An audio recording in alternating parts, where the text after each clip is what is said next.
नमस्कार so welcome back to your own channel wealth. आज 8 अगस्त 2025 आज है फ्राइडे का दिन और दोस्तों आज के दिन जो मार्केट ने कैंडल फॉर्म करी है which is extremely bearish candle. अगर हम लोग बात करें निफ्टी बैंक के बारे में तो similar kind of candle form हुई थी ऑन 17 जुलाई और उसके बाद मार्केट ने एक सीरियस फॉल ऑलरेडी ऑब्जर्व कर ली है। ऐसा लग रहा है दोस्तों कि मार्केट कुछ हद तक रीट्रेसमेंट पुल बैक दिखाने की कोशिश करेगी up to the levels of 56,000, लेकिन मॉर्निंग से ही माहौल नेगेटिव था। इनफैक्ट आज के दिन जिस तरीके की न्यूज़ आ रही जिस तरीके की र्यूमर्स मार्केट में आ रहे थे दे वर वेरी वेरी डेंजरस कि इंडिया ने यूएस के साथ सारे के सारे आर्म्स डील के पैक्ट को कैंसिल कर दिया है। हमारे ऑनरेबल रक्षा मंत्री साहब जो यूएस में दौरा करने जा रहे थे वो भी कैंसिल हो गया है। तो इन सारी की सारी जो नेगेटिव न्यूज़ थी उसके इम्पैक्ट करते मार्केट में एक सॉलिड क्रैक दिखाई पड़ा। इनफैक्ट मार्केट एक पॉजिटिव नोट पर ओपन होती हुई ज़रूर दिखाई पड़ रही थी, लेकिन जैसे ही ओपन हुआ उसके बाद मार्केट ने पलट के ही नहीं देखा। If you see there was just no respite at all. As soon as the market open it just kept selling and market close precisely at day's low. अब इसका मतलब क्या है दोस्तों? इसका मतलब यह है कि मार्केट में भी प्रेशर है। हालांकि दोस्तों डिटेल में हम लोग निफ्टी वीकली व्यू में डिस्कशन करेंगे, जिसमें कि लास्ट वीक भी अगर आपको याद है तो निफ्टी वीकली व्यू में हमारा जो व्यू था overall for a longer duration that is over a week was weak only, क्योंकि ओवरऑल मार्केट ने अभी भी जो स्ट्रक्चर बना रखा है वो लोअर हाइज लोअर लोस का स्ट्रक्चर फॉर्म हो रखा है। और आज के दिन इनफैक्ट निफ्टी बैंक ने अपने 100 डे एक्सपोनेंशियल मूविंग एवरेज के लेवल्स को भी ब्रीच कर दिया है। डिटेल में भी चार्ट हम लोग आगे डिस्कस करेंगे निफ्टी 50 और निफ्टी बैंक के। इंपॉर्टेंट न्यूज़ ये है दोस्तों कि निफ्टी बैंक ने कल के दिन 55,000 के लेवल से एक बाउंस बैक लिया था और आज के दिन 55,000 के लेवल पर सपोर्ट तो 3:30 बजे का था कि जितनी जल्दी आए उतनी जल्दी मार्केट क्लोज हो। बट अगर आपको याद नहीं है तो आपको याद दिला देना चाहते हैं कि कल के दिन भी मार्केट ने 55,000 के ही लोज लगाए थे और वहाँ से एक बाउंस बैक आया था। आज के दिन 55,000 पे मार्केट क्लोज हुआ है। तो पिछले 2 दिनों से 55,000 के लेवल्स को मार्केट ने टच ज़रूर किया है बट 55,000 के लेवल को ब्रीच नहीं किया है। This is an important observation which you need to note, जिसको कि हम लोग आगे चार्ट पे भी डिस्कस करेंगे। निफ्टी 50 के बारे में बात करें, निफ्टी 50 ने अपने 24,500 के लेवल्स को ब्रीच करते ही अब दोस्तों सिंपल सी बात है 24,500 के लेवल टूटते ही आपको गिरावट एक्सपेक्ट करनी थी और वही चीज़ आज के दिन हुई और करीब 250 पॉइंट्स की गिरावट निफ्टी 50 में भी दिखाई पड़ी। मिड कैप और स्मॉल कैप की हालत और भी गंभीर थी, 950 पॉइंट्स की गिरावट। तो इस समय जब मार्केट बहुत वीक है, मार्केट बहुत फ्रेजाइल है, तो जितने भी बियर्स हैं वो मार्केट में इस प्रकार की न्यूज़ को डालना पसंद करते हैं। इस तरह की न्यूज़ फ्लो को जैसे ही आप मार्केट में छोड़ेंगे तो मार्केट रिएक्ट करती है, निगेटिवली बहुत सॉलिड रिएक्ट करती है। अगर आप एडवांस डिक्लेरेशन के बारे में बात करें, मॉर्निंग में थोड़ा सा माहौल जरूर पॉजिटिव था, लेकिन वो it was just momentarily positive. Otherwise अगर आप देखें तो मार्केट में एंटायर डे डिक्लाइनिंग स्टॉक्स बढ़ते ही चले गए और डे हाई के आसपास, मतलब से डे हाई मतलब स्टॉक्स जो गिरने वाले थे वो डे हाई के आसपास क्लोज हुए हैं और एडवांसिंग स्टॉक्स लगातार गिरते रहे एंटायर डे। अच्छा, वहीं बात करें हम लोग जिन स्टॉक्स में जिन इंडाइसेस में हमें पॉजिटिविटी दिखाई पड़ रही है तो नैस्डैक में पॉजिटिविटी है, डाउ जोन्स में पॉजिटिविटी है, गिफ्ट निफ्टी का जो सेकंड ट्रेडिंग सेशन है वो भी माइल्डली पॉजिटिव है, लेकिन सबसे दोस्तों कोई लेना देना नहीं है। अल्टीमेटली मार्केट जब ओपन होती है, ये सारे तो दोस्तों बैक हाइंड साइड में क्या ही बात करोगे, जब मार्केट ओपन होती है तब पता चलता है कि मार्केट में किस तरीके की किस कदर की बियरिशनेस है। ऐसे में दोस्तों इनफैक्ट आज के दिन तो मैंने कोई ट्रेड ही नहीं लिया, वरना जनरली क्या होता है मैं कुछ ना कुछ पक्का ट्रेड लेने की कोशिश करता हूँ और आज के दिन मैंने ऑप्शन राइटिंग के ट्रेड्स को भी नहीं लिया जो कि मैं जनरली वीकेंड पर लेता हूं, क्योंकि मार्केट जिस तरह से क्लोज हो रही थी it was very very clear कि market is closing on a very weak note.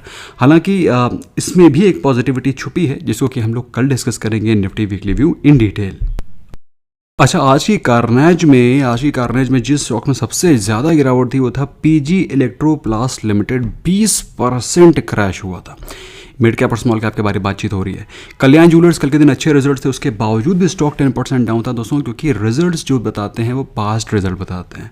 जो फ्यूचरिस्टिक आउटलुक है वो है होती है कमेंट्री, और पीजी इलेक्ट्रोप्लास्ट की जो कमेंट्री थी कि हम लोग ग्रो करेंगे 35% से वो 35% की कमेंट्री से रिड्यूस करके उनका जो खाका आया है वो 15 से 17% आया, मतलब 50% drop in their growth projections. यही रीज़न है कि stock was down 20%। Titagarh 6% down, Ramco cement Biocon were the other top losers. Biocon के तो दोस्तों रिजल्ट्स पूरी थे, हमने मॉर्निंग अपडेट में भी डिस्कस किया था। जिन स्टॉक्स में तेजी दिखाई पड़ रही थी उसमें थे मेदांता 7% अप, KPIL, Sai life, JICRE, Maharashtra bank. JICRE इसलिए क्योंकि उसके रिजल्ट्स पॉजिटिव थे, अभी हम लोग डिस्कस करेंगे आगे। वहीं बात करें हम लोग जिन स्टॉक्स में सबसे ज़्यादा आउट परफॉर्मेंस दिखाई पड़ रहा है उसमें है साडा एन, वो दोस्तों ऑफ कोर्स से लास्ट एक हफ्ते में सबसे ज़्यादा भागा है। Kajaria cement, Delhivery, Godrej, Philip, eClerx are the top out performers. गिरने वाले स्टॉक्स की लिस्ट में लीड कर रहा है PGEL, PNB housing, R power, Thermax and Glaxo. दोस्तों निफ्टी बैंक को तो हम लोग ने एक नज़र डाली ली है, निफ्टी 50 को नज़र डालें तो निफ्टी 50 आपने 200 डे एक्सपोनेंशियल मूविंग एवरेज के लेवल्स को भी ब्रीच कर चुका है। मतलब ऐसा नहीं 200 एक्सपोनेंशियल मूविंग एवरेज पर पहुंचा है, उसको भी ब्रीच करके उसे एक नेगेटिव क्लोजिंग दी है। अब आप कहेंगे सर इसमें पॉजिटिविटी क्या छुपी हुई है? पॉजिटिविटी मैं कल के दिन आपसे डिस्कस करूंगा detail in Nifty 50 and Nifty bank chart. However अगर आप स्ट्रक्चर के बारे में बात करें तो अभी भी बहुत ही वीक स्ट्रक्चर बना हुआ है। So we'll discuss it tomorrow in detail. फिलहाल के लिए दोस्तों मैं यही चीज़ बताना चाहता हूँ कि मार्केट आज मॉर्निंग से ही प्रेशर में था। जैसे अगर आप देखें तो पहली कैंडल ही रेड फॉर्म हुई और उसके बाद मार्केट ने पीछे मुड़ के देखा ही नहीं, डे लो के आसपास निफ्टी 50 क्लोज हुआ। मतलब no respite at all, no respite at all entire day. So ऐसे में आज के दिन जिन लोगों ने अपनी पोजीशन को कैरी फॉरवर्ड किया है दोस्तों मेरे हिसाब से not a very wise decision, क्योंकि जनरली जब मार्केट डे लो के आसपास क्लोज होती है तो it is very very likely कि वीकेंड के बाद market gap up opening show कर सकती है, पॉजिटिव ओपनिंग भी शो कर सकती है। फिलहाल इसको हम लोग सेपरेटली डिस्कस करेंगे। बात करते हैं दोस्तों आज के इंपॉर्टेंट रिजल्ट्स के बारे में, उससे पहले एक बार FIA डे डेटा देख लेते हैं। और FIA डे डेटा से पहले दोस्तों आज के निफ्टी 50 के स्टॉक्स पे तो नजर डाल लें। निफ्टी 50 में NTPC 1.5% पॉजिटिव था, Titan, doctor Reddy's, HDFC life, Bajaj Finserv were the top gainers. गिरने वाले स्टॉक्स की लिस्ट में लीड कर रहा था भारतीय एयरटेल, जिसमें कि ब्लॉक डील थी 3% नेगेटिव की ब्लॉक डील थी। एग्जैक्टली उतना ही वो नेगेटिव क्लोज भी हुआ, उससे ज़्यादा नहीं गिरा है। अडानी एंटरप्राइजेज लगातार गिरता चला जा रहा है, आज के दिन 3% डाउन था। IndusInd bank, Shriram finance, M&M were the other top losers. वहीं बात करें लास्ट एक हफ्ते में सबसे ज़्यादा लूज किया है अडानी एंटरप्राइजेज ने, 10% डाउन। पूरा फैट छट रहा है इनका, पूरा फैट छट रहा है, स्लिम हो रहे हैं। Sun Pharma, Infosys, Apollo hospital, Tata motors are the other top under performers. Adani enterprises slim हो रहे हैं कि नहीं हो रहे हैं, लेकिन अडानी एंटरप्राइजेस के शेयर होल्डर्स पक्का स्लिम हुए जा रहे होंगे। Hero MotoCorp 8% top, Trent, Eicher motors, Titan, Asian paints are the other top out performers in the last 1 week. लेकिन पिछले दिन में कंपैरिजन हमें जहां पर ज़्यादा एक्यूमुलेशन दिखाई पड़ रहा है उसमें है doctor Reddy's, SL technologies, Infosys, ICICI bank and Larsen. ये वो कंपनीज हैं जहां पर पिछले दिन के कंपैरिजन में हमें higher accumulation, higher delivery percentage दिखाई पड़ रहा है। अच्छा, यहाँ पर अगर हम लोग ऑब्जर्व करें GRC के बारे में तो यार GRC तो आज के दिन पॉजिटिव था। What was that stock? Sorry guys, वो GRC नहीं था, GICRE था। I am extremely sorry. Not standing दोस्तों, GRC के रिजल्ट्स अच्छे हैं दोस्तों। ऐसा है स्टॉक भले ही गिरा हो लेकिन रिजल्ट्स अच्छे हैं, क्योंकि मैंने GRC के रिजल्ट्स को स्टडी किया था। GRC के जो प्रॉफिट हो पिछले साल के कंपैरिजन में 37.8% बढ़ा है। रेवेन्यू पिछले साल के कंपैरिजन में 29.8% बढ़ा है। वहीं बात करें हम लोग मार्जिन की, जो पिछले साल 5.6% के मार्जिन थे जो कि बढ़ करके 8.5% के मार्जिन आए हैं। हर एक फ्रंट पर नतीजे ठीक हैं, कहीं पर भी ऐसा नहीं है कि बहुत नेगेटिव हो। बट स्टॉक में आपको पॉजिटिविटी फिलहाल दिखाई नहीं पड़ रही है, क्योंकि स्टॉक में पॉजिटिविटी तब आएगी जब फ्यूचरिस्टिक आउटलुक पॉजिटिव होगा। रिजल्ट्स पॉजिटिव होने से मोमेंटरी पॉजिटिविटी डेफिनेटली आ सकती है। वहीं दोस्तों बात करते हैं हम लोग कल्याण ज्वेलर्स के बारे में। ओहो हो क्या धुलाई। इनफैक्ट इंट्राडे तो कल्याण ज्वेलर्स मैं देख रहा था करीब करीब 15% टूट गया था। I just show you here. ओहो हो देख रहे हैं आप, क्या दुर्दशा है कल्याण ज्वेलर्स की, और कल्याण ज्वेलर्स के अनफॉर्चुनेटली शेयर होल्डर्स की भी, क्योंकि उन्होंने इसमें अपना पोजीशन अगर बना करके रखा है तो धज्जियाँ उड़ रखी हैं। कल्याण ज्वेलर्स के कल के दिन रिजल्ट्स आए थे, results were not bad, but आज के दिन स्टॉक ने 20, 50, 200 सारे के सारे मूविंग एवरेजेस को तोड़ करके नीचे क्लोजिंग दी है। और जिस तरीके से सेलिंग हुई है उस हिसाब से ऐसा लग रहा है कोई बड़े इन्वेस्टर ने इससे एग्जिट मारा है। अब हो सकता है इससे मोतीलाल ओसवाल ने अपनी एग्जिट मारी, क्योंकि कल्याण ज्वेलर्स में मोतीलाल ओसवाल म्यूचुअल फंड का अच्छा खासा स्टेक था। मैं इसमें I will dive deep into it and I will update you accordingly. फिलहाल आपको ये पता होना चाहिए कि ये गिरा है बुरी तरीके से। इसके अलावा एक और अपडेट दोस्तों जो कि मैं आपसे डिस्कस कर रहा था कि India has paused talks on US arms purchases.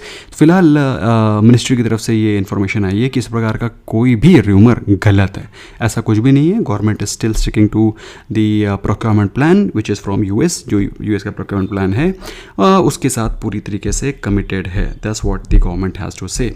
Coming on to Voltas, Voltas is the stock जिसके कि आज के दिन रिजल्ट्स आए हैं। रिजल्ट्स आर एवरेज, मतलब कोई बहुत ज़्यादा उम्मीद भी नहीं थी इससे, रिजल्ट्स एवरेज ही आए हैं क्योंकि अब की बार गर्मी ज़्यादा पड़ी तो है बट बारिशें जल्दी स्टार्ट हो गई थी जिसकी वजह से इसकी सेल्स उतनी ज़्यादा ड्राइव नहीं हो पाई जितना कि ज़्यादा एक्सपेक्टेड था। अब रिजल्ट्स इस कदर ख़राब हैं कि मैं आपको बताऊं तो आप सरप्राइज हो जाएंगे कि वोल्टास का जो प्रॉफिट पिछले साल के कंपैरिजन में 58% डाउन है ना। मतलब और अगर आप कहेंगे तो इसको तो ईयर ऑन ईयर तो ठीक है, क्वार्टर ऑन क्वार्टर नहीं कंपेयर करना चाहिए क्योंकि पिछले महीने में उतनी गर्मी थोड़ी पड़ी होगी। अरे भाई साहब, ये पिछले क्वार्टर के कंपैरिजन में भी प्रॉफिट 42% ड्रॉप किया है। This is the kind of under performance Voltas has shown. Revenue is down 21% as compare to last year, है ना। और पिछले क्वार्टर के कंपैरिजन में 17% रेवेन्यू ड्रॉप है। मार्जिन जो पिछले साल 10% के थे, 10% के मार्जिन तो वैसे बहुत ज़्यादा हैं, इतने 10% के मार्जिन तो वो डिजर्व ही नहीं करते। अभी जो मार्जिन आए हैं वो आए 4.54%, मतलब आप समझ सकते हैं किस तरीके का मार्जिन में डेंट लगा है। पिछले क्वार्टर में मार्जिन 6.97% थे। So overall dismal results, no wonder गर्मियों के बाद भी ये स्टॉक अपने लो के आसपास चल रहा है, 1 ईयर लो के आसपास चल रहा है, विच क्लियरली डिमॉन्स्ट्रेट्स कि स्टॉक के रिजल्ट्स अच्छे नहीं आने थे और वो चीज़ ऑलरेडी फैक्टर्ड इन, काफ़ी हद तक फैक्टर्ड इन है स्टॉक में। इसके अलावा एक और भी आज के दिन रिसर्च काफ़ी तेज़ी से मार्केट में प्रोमलगेट हो रही थी कि इस साल के जो अर्निंग्स हैं, अभी निफ्टी 50 के 50 में से 46 कंपनीज़ के रिजल्ट्स आ चुके हैं। अब इन 46 रिजल्ट्स में से जो अबव एवरेज रिजल्ट्स हैं, मार्केट की एक्सपेक्टेशन से बेहतर हैं, वो 12 कंपनीज़ हैं आउट ऑफ 46, मतलब 50 से 46 कंपनीज़ के रिजल्ट्स हैं जिसमें कि 12 के रिजल्ट्स अबव एवरेज हैं। बिलो एवरेज 8 हैं, इन लाइन 13 हैं, इसके अलावा इन लाइन 13 है और जो मिक्स है, मतलब खर्चा खराब बेकार, जो भी कुछ अच्छा कुछ ख़राब, तो इसको आप एवरेज ही रिजल्ट्स मानेंगे तो वो 13 है।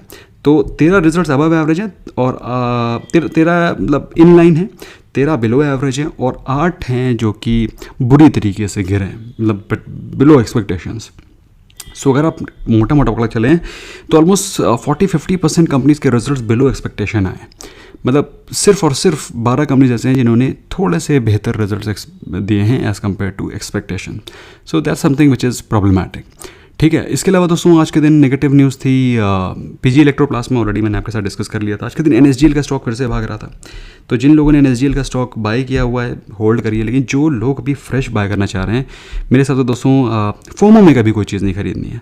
अगर आपने कोई चीज़ खरीदी है उसको होल्ड करें, अगर आपने कोई चीज़ नहीं खरीदी है और फोमो में खरीदना चाह रहे हैं तो उसको मेरे हिसाब से अवॉइड करना चाहिए। जो लोग अभी स्टॉक को बाय करना चाहते हैं, मेरे हिसाब से this is not a very wise decision. हाँ, जो लोग इससे एग्जिट करके प्रॉफिट को बुक करना चाहते हैं वो आपकी मर्जी है। At least I can not tell you to sell because I am not able to sell my sell, क्योंकि मेरा तो अनलिस्टेड शेयर है और वैसे भी मैं इस तरह के शेयर को तो बिल्कुल भी सेल नहीं करना पसंद करूँगा। इसी के चक्कर में आज के दिन CDSL भी थोड़ा सा पॉजिटिव हो गया था। एनएसजीएल के धक्के में CDSL भी पॉजिटिव हो गया था, लेकिन by the end of the day इसमें जितनी भी तेज़ी थी वो सारी की सारी खत्म हो गई थी। But stock was rising because NSGL was rising. आज के दिन SBI के रिजल्ट्स आए। SBI के रिजल्ट्स कोई बहुत विस्फोटक रिजल्ट्स नहीं है, SBIN, और अगर आप देखें तो बिल्कुल फ्लैट ही रिजल्ट्स थे। एस्टिमेटेड था कि प्रॉफिट्स आएंगे 16,000 करोड़ से ऊपर के, 16,660 करोड़ के प्रॉफिट्स आएंगे और प्रॉफिट्स आए हैं 19,160, तो बेटर देन एक्सपेक्टेशन है। मार्केट ने एक्सपेक्ट किया था जो नेट इंटरेस्ट इनकम होगी वो आएगी 41,650, ऑलमोस्ट उतनी आई है 41,072, तो बेहतर है। Results are not bad at all. और इनफैक्ट अगर आप देखें पिछले साल जहां कंपनी के प्रॉफिट्स थे 17,035 करोड़ के, तो अभी तो जो रिजल्ट्स आए हैं 19,160 के प्रॉफिट्स, बेटर। ठीक है, और अच्छा NPA के फ्रंट में बात करें तो इस समय जब सभी के सभी बैंक्स ने NPAs बढ़ा के पोस्ट किए, मतलब सबकी एसेट क्वालिटी ख़राब है, वहीं पर gross NPA for SBI is last quarter was 1.82%, जो कि अभी 1.83% है, और नेट NPA पिछले क्वार्टर में 0.47% था, जो कि अभी भी 0.47% है। तो एसेट क्वालिटी स्टेबल दिखाई पड़ रही है। यही रीज़न है कि आज के दिन नेगेटिव होकर भी SBI का स्टॉक पॉजिटिव, या फिर आप कह सकते हैं ऑलमोस्ट उसी लेवल पर क्लोज हुआ है जिस लेवल पर ओपन हुआ था। पूरी रिकवरी स्टॉक ने by the end of the day show कर दी थी, ऑलमोस्ट 790 के प्राइस से पूरा का पूरा स्टॉक अल्टीमेटली लास्ट 1 घंटे में रिकवर कर गया था। तो ये वो रिजल्ट है दोस्तों आज के दिन। बाकी हम लोग डिटेल में एनालिसिस करेंगे कल निफ्टी वीकली व्यू। तो do not miss out because is going to be very very important analysis. जो बैड थ्रोट है ना, बैड थ्रोट का फिर से टाइम आ गया, वीकेंड आ गया है और वीकेंड में थोड़ा सा गले पे जोर रहेगा। गर्मियाँ बहुत पड़ रही हैं, चिल्ड सॉफ्ट ड्रिंक ना पिएं और अगर पिएं तो थोड़े ही पिएं और जितना हो सकता है उतना कंट्रोल करने की कोशिश करें, क्योंकि मार्केट ने एज इट इज़ पूरा हफ्ते तो हम लोग को बहुत ज़्यादा परेशानी में रखा है। तो but does not mean that you should not enjoy your weekend, you must enjoy weekend. That's all from my side friends, thank you so very much, bye bye for now.